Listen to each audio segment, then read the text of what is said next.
관계대명사에 대해서 공부를 할 텐데, 관계대명사라는 용법을 보면 관계는 어떤 다른 것과 관련이 있다라는 뜻이죠.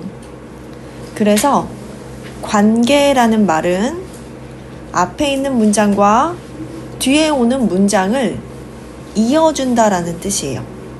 관계대명사에서 관계라는 단어를 쓴 이유는, 문법 이름을 쓴 이유는 앞에 있는 문장과 뒤에 있는 문장을 이어준다라는 뜻이에요.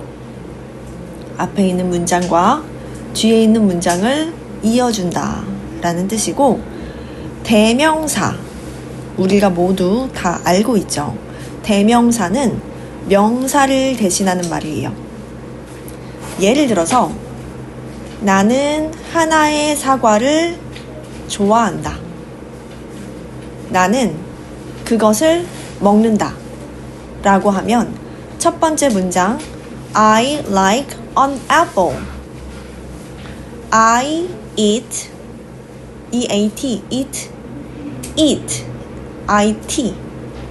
나는 그것을 먹는다 라고 한다면 첫 번째 등장한 명사는 an apple 이고, an apple을 두 번째 문장에서 똑같이 사용하지 않고 eat, I-T, eat 대명사로 사용을 했어요.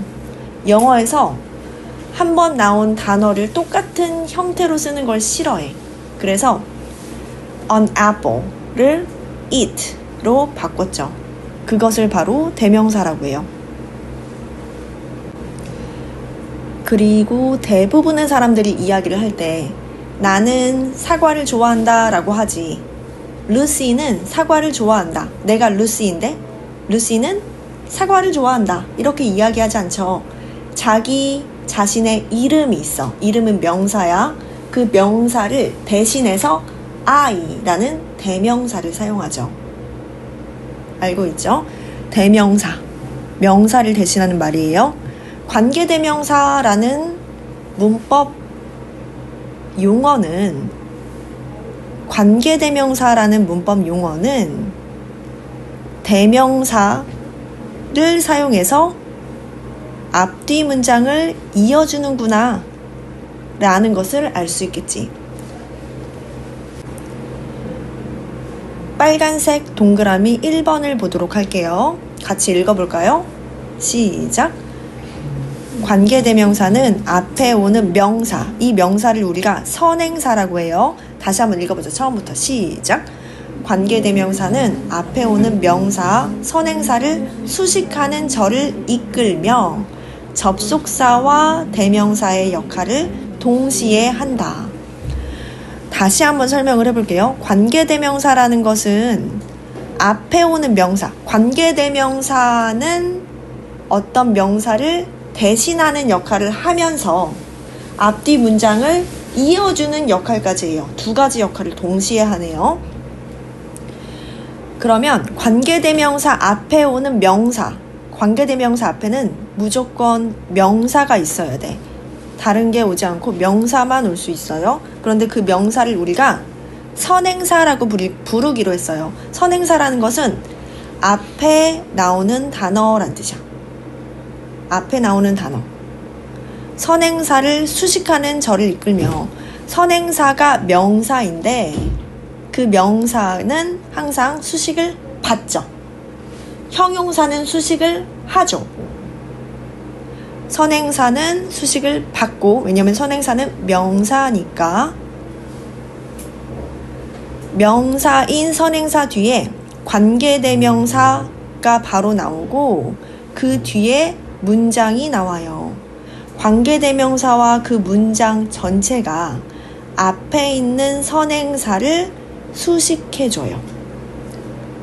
마치 관계대명사와 관계대명사 뒤에 있는 문장이 형용사처럼 앞에 나온 선행사, 즉 명사를 수식해주는 역할을 해요.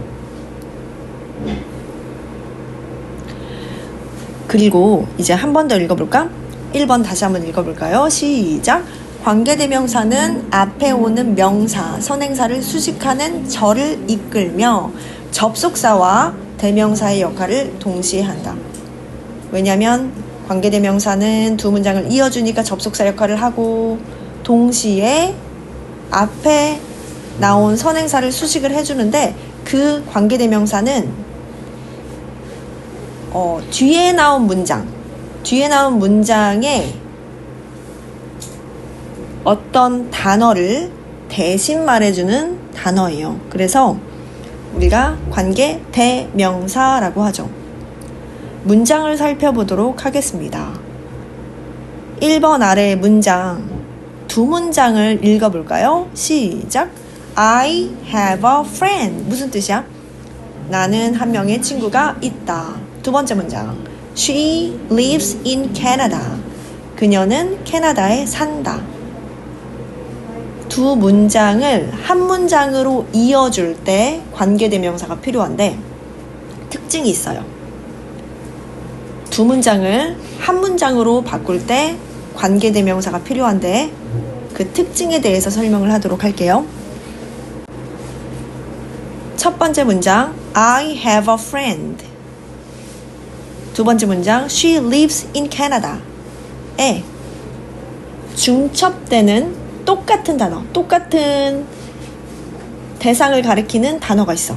첫 번째 단어에서 a friend가 두 번째 단어의 she예요.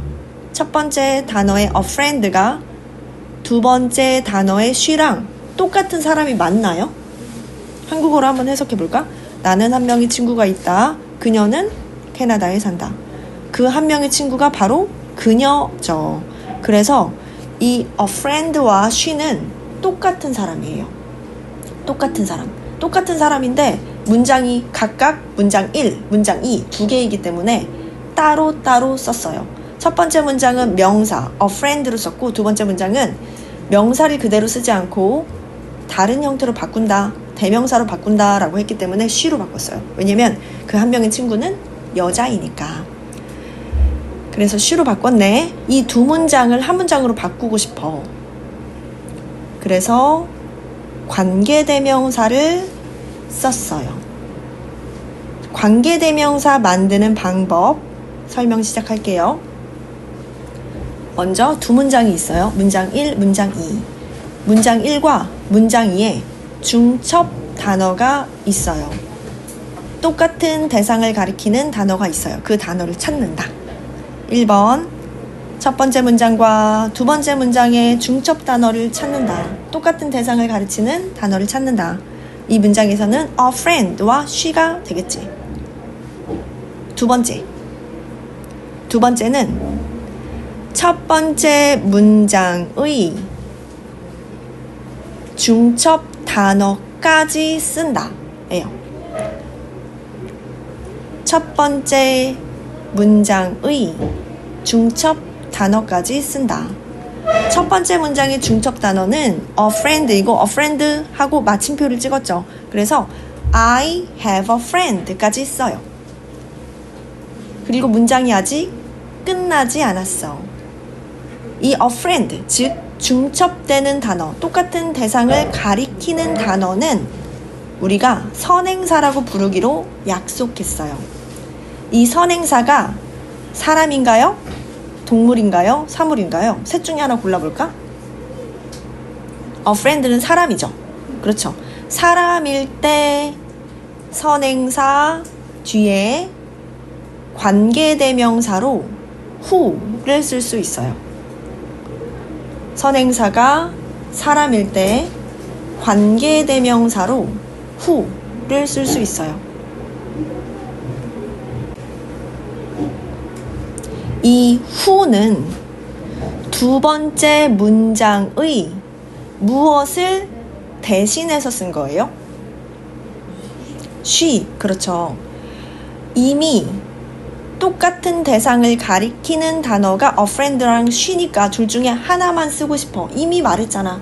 또 반복해서 말하기 싫어요.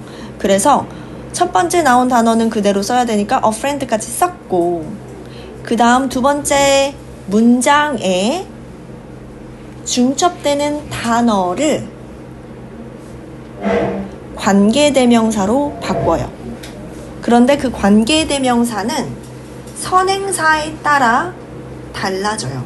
선행사가 사람이면 who, 선행사가 사물이거나 동물이면 which를 써요. 그리고 사람, 동물, 사물 세 가지의 공통으로 쓸 수 있는 관계대명사는 that이에요. 그래서 I have a friend who를 쓸 수 있는데 이 who는 누구 대신 썼다? 두 번째 문장에 she 대신 쓰는 거야. 그러면 she 대신 썼으니까 두 번째 문장에 she를 또 쓰면 안 돼. 대신 이미 썼잖아. 대신 이미 썼기 때문에 대명사로 관계 대명사로 who를 썼기 때문에 she는 쓰지 않아요. 그럼 나머지 남은 문장 써야겠죠? 남은 문장은 she를 쓰면 안 되고 she 대신에 who를 썼기 때문에 lives in Canada 마침표. 자, 해석하는 방법이 있습니다. 주어부터 해석하고 그리고 뒤에서 앞으로 해석해요. I, 나는 문장 맨 뒤에 있는 in Canada 해석할 거야. 나는 in Canada, 캐나다에서 live, 살다가 아니라 사는으로 바꿨어. 왜냐면 who lives in Canada는 마치 형용사처럼 앞에 있는 선행사인 명사를 수식해. 형용사는 니은으로 해석한다고 했어요. 기억나나요?